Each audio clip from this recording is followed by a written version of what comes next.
maamulka Jubbaland waa mid ka mid ah maamulada ka dhisan Soomaaliya wuxuu uga duwan yahay maamulada kale waa xero uu nin sameystay aaminsan inaysan jirin cid xaq ugu leh inay maamusho wuxuu xarig bareera u geystaa cid walba oo isku dayda inay ka hor imaato siyaasadiisa xildhibaanada maamulkaasna waa kuwa maqaar saara qaarkoodna naftooda ay uga baqaan madoobe bilowgii sanadkani wuxuu xabsiga u taxaabay xildhibaan Axmed Taajir oo kamid ahaa xildhibaanada maamulka Jubbaland xarigan ayaa yimid kadib markii xildhibaanku si cad uga hor yimid siyaasadda gurracan oo ay caburinta weeliso oo maamulkaasi madoobe ku hayo intaa kadib waxaa lagu qasbay isagoo raali ka ahayn inuu baneeyo xilka xildhibaannimo wararka qaar ayaa sheegaya in intii xabsiga ku jiray loogu hanjabay dil maanta oo taariikhdu tahay 4 bisha 2018 anigoo ah xildhibaan Axmed Xasan Cabdi Axmed Taajir ahna xildhibaan laga soo doortay degmada Afmadow ee gobolka Jubbada Hoose waxaan u sheegayaa shacabka aan matalo degmada Afmadow gaar ahaan guud ahaan shacabka reer Jubbaland iyo kuwa Soomaalida oo dhan kadib markaan arkay kala aragti duwanaan soo noqnoqotay iyo khilaaf soo noqnoqday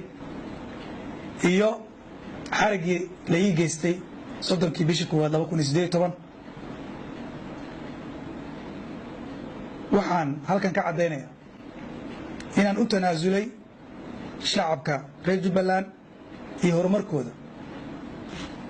ayaa waxaan go'aansaday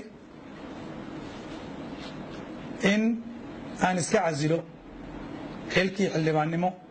iscasilaada Axmed waxay ahayd fariin toos ah oo madoobe u direeyay xildhibaanada maamulkaasi ee hoosta ka guuxaya haddaba waxaan rabaa inaan si kooban idinku soo bandhigo qofka uu yahay Axmed Madoobe halka uu siyaasadda ka soo galay iyo waagii uu timaha caddaa ee uu aaminsanaa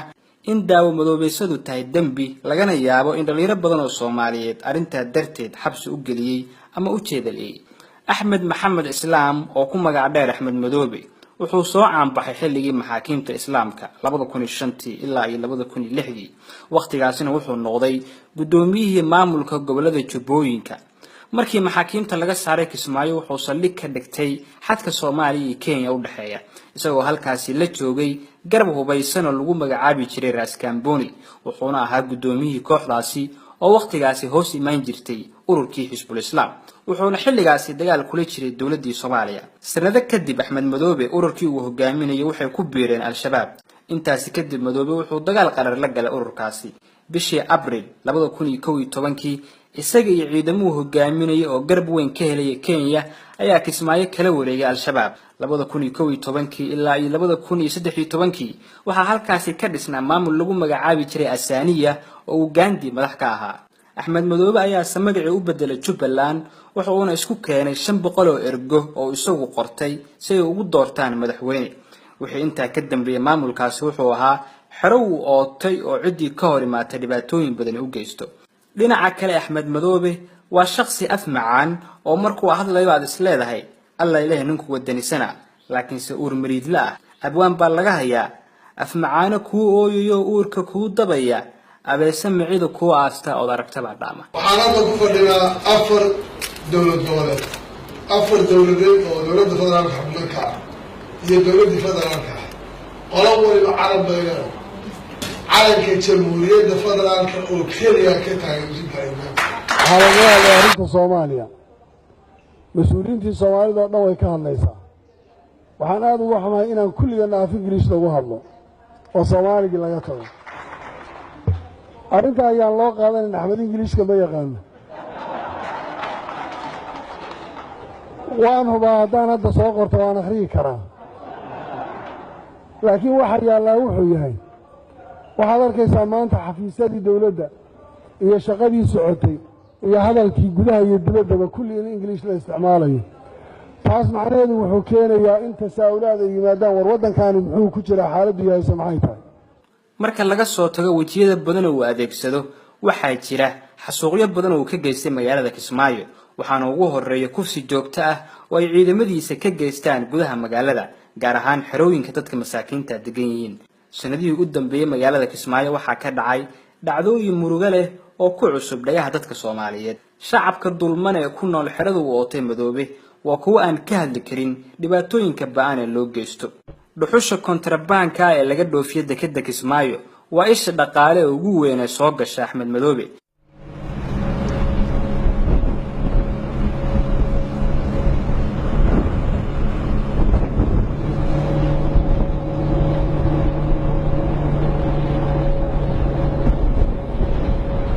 sidoo kale waa nin xiriir fiican la leh dalalka Itoobiya iyo Imaaraadka. safarkiisu ugu dambeeyay wuxuu ku tagay Imaaraadka Carabta si qaybtiisa lacageed u soo qaato, waana leen uu u xiray Cabdiweli Gaas oo ay isku waqti tageen. markii uu ku soo laabtay Kismaayo wuxuu si cad u sheegay in Imaaraadku taageersan yihiin ka Jubbaland ahaan dantoodana ku jirtay Imaaraadka, taas oo ka dhigan inuu si cad dawladda u gacan dhaafay. khaliijka dawladdu dariiq sax ah ma ku ah waxay ku dhaqmaysaa ama dib ha ugu noqoto wadadii ama hadday noqoto annagu aase Jubbaland iyo Soomaaliya waxtarkeeda baqay maanta Imaaraadka nooga waxaysa markaan sidaa leeyahay shalay waxaan ahaa qofkii dhexdhexaad lahaa wali Imaaraadka ka diiday